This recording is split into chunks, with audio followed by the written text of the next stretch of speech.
Ngayong araw ay tuturuan ko kayo ng isang dish na siguradong magugustuhan ng iyong pamilya. Matapos hiwain ang mga sangkap, kunin ang bawang at ilagay sa kawali. Kunin ang sibuyas at ilagay sa kawali. Kunin ang paminta. Ilagay sa kawali. Tama ka, ilagay sa kawali. Kunin ang mushroom.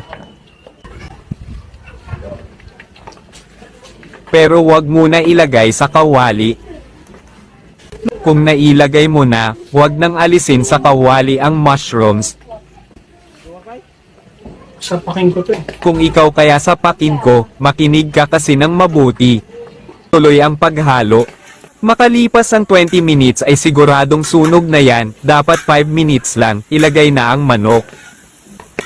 Matapos na mailagay ang manok, abangan next week sa part 2 na ng video na ito ang susunod na proseso.